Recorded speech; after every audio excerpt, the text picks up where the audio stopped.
This video is brought to you by John Robson Guitar Tuition. If you enjoy the content, please consider supporting the channel by enrolling on a course, purchasing some guitar lessons or a t-shirt, or you can join my Patreon. Now, on with the show. Hello chaps, welcome once again to John Robson Guitar Tuition. As always, I do hope you're well. Now let me tell you a little story. About 20 years ago this is, I was round at my mother's place. I was doing the whole dutiful son thing. I was doing a bit of DIY for her, putting up a shelf. And the reason I was putting up a shelf was because she just got herself a new music centre, as she called it. A little stereo radio cassette CD player thing that needed a shelf to sit on. And once the job was done, we were sat there having a cup of tea, and she put some music on. And the CD she put on was an old Glenn Miller compilation, and a track that came on was In the Mood. And I don't know how it had escaped me before then, but it suddenly occurred to me listening to it at the time that this is just a 12-bar blues. I play 12-bar blues. Why shouldn't I have a go at this? And I did. I recorded a version of In the Mood about 20 years ago. And basically I thought it was time to dust it all off all over again. I put up a sort of a country rockabilly rock and roll jam thing last week, and it seemed to get a rather positive response. So I thought, well, yeah, maybe I should do the same again this week. And as I say, I've re-recorded In the Mood. Here it is, followed by a short explanation of some of the finer points of what I was playing.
Okay, let's begin at the intro. Natural place to start.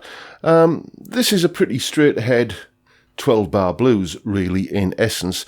So most of it translates pretty well onto the guitar, but there are a couple of places, and this is one of them, where it becomes apparent that, you know, this wasn't envisaged when it was written that any guitar player was going to play this, because there's a couple of little awkward bits where you've got to do a bit of a hop from one finger to another, and, well, you'll see. Here's the intro played nice and slowly.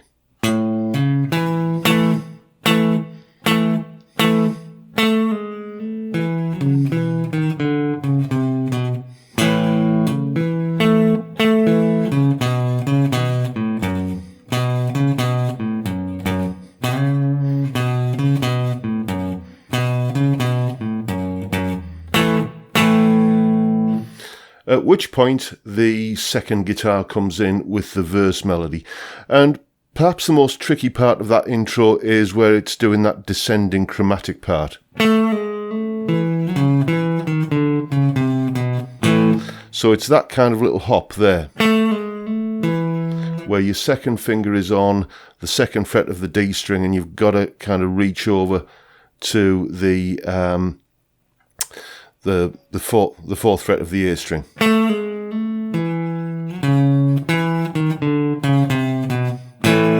It's not massively difficult, you've just got to watch your step on that part there.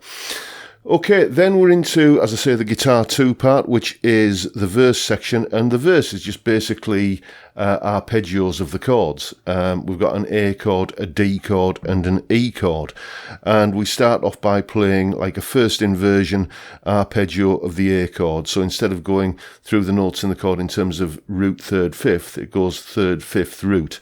So that's going C sharp to an E to an A, and you just string those together and you get that arpeggio, and it immediately starts sounding like the tune.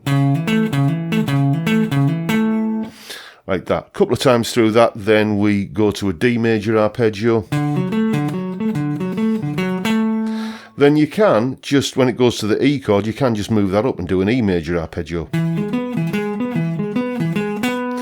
But I chose to do it this way by playing the root on the 6th string, going to the 3rd, and then playing the top 2 open strings, the E and the B string, to get the arpeggio. So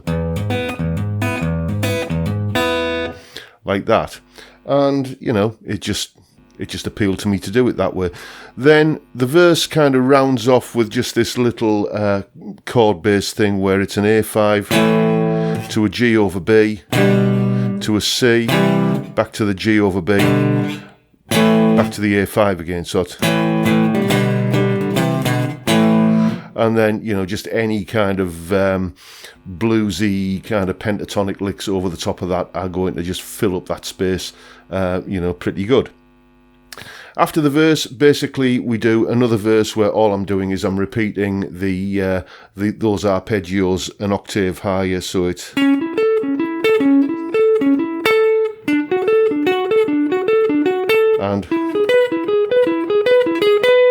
and then again just bluesy licks to kind of round it off. After the verse, after that second verse, we go to like the bridge section of the tune, where this is where it becomes a little bit more jazz and a little bit less 12-bar blues, because the chord sequence that's underpinning this goes A to D sharp diminished to a B minor 7 to an E ninth. Certainly those are the chords that are on this version of it, and you string that together and you get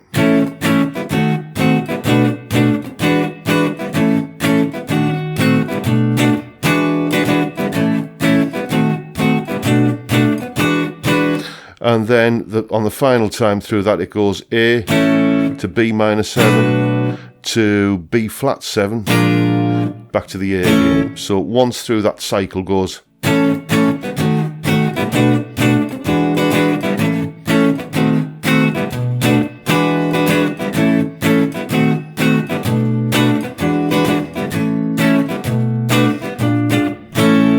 like that. And over the top of that we've just got a nice little melody part that's, I did like a harmony part on this, but the actual melody that is there on the original goes like this. And then there's the kind of trombone, or I'm not sure what it is on the original, but there's like a kind of interlude there, a little slide down, where you can play that using double stops, sixths. So play the 8th fret on the G and E strings and slide it down a fret to the 7th fret, like that. So that'll give you, and then this little lick like that, and that's basically the bridge section. And I go twice through it, and the second time through it goes up an octave. Standard little ploy there. If you're playing an instrumental tune and you want to make the same thing sound a bit different, just bung it up an octave. After that bridge section, we come to a part of the tune that when you listen to the original, it always just adds a little bit of menace, I think, because it goes from like a blues in A, or a jazzy kind of blues in A major. That's the crucial thing. It goes to an A minor tonality, and the riff that's on there is based upon the A natural minor scale, or Aeolian mode. And it goes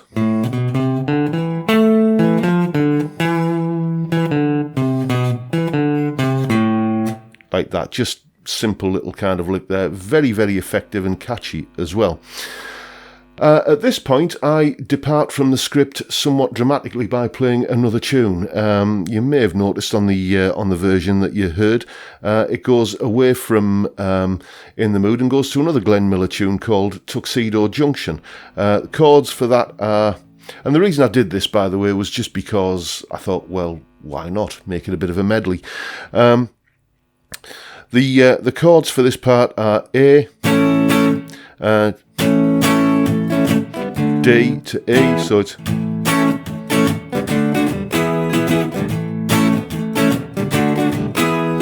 couple of times through that. Then on the third time, instead of going to the E, we go to a D sharp diminished again, so it goes, and then just turn it round on A to E to A, and then there's that little melody that fits over the top of that, which is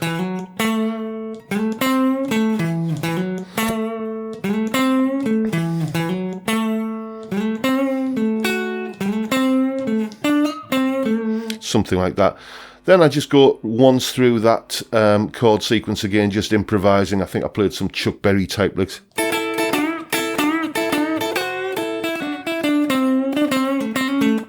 All of those standard major plus minor pentatonic kind of blues licks that most guitarists who are acquainted with this style will have in their toolbox.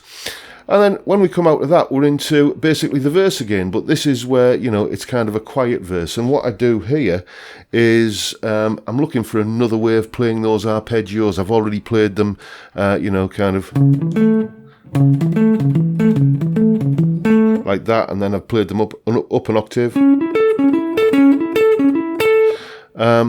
So I'm thinking, well, how else can I get some more mileage out of them? And I thought, well, yeah, just tap them. So basically, the arpeggios, the A major arpeggio is 4th fret, 7th fret, and 12th fret. So I'm getting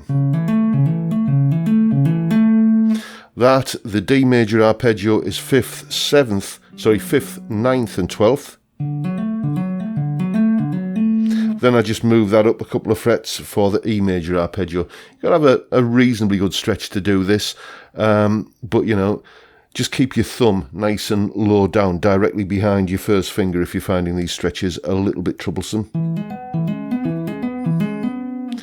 And then there's another verse where I basically revert to the second verse,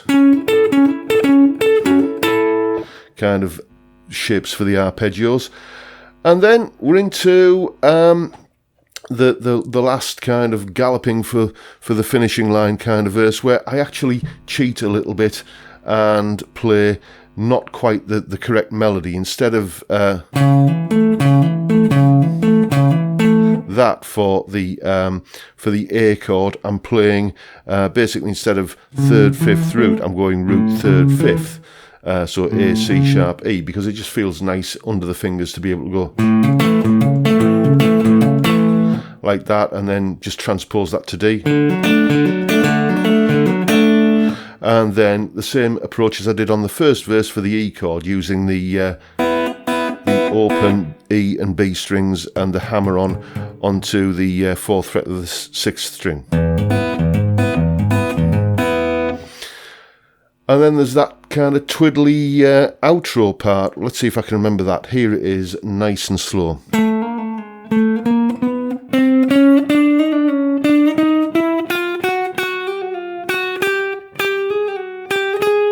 And then it's just basically crawling up a chromatic scale all the way to this big C sharp bend, which is, you know, the major third of the A chord, and that basically takes us all the way to the end. Here's that outro part again.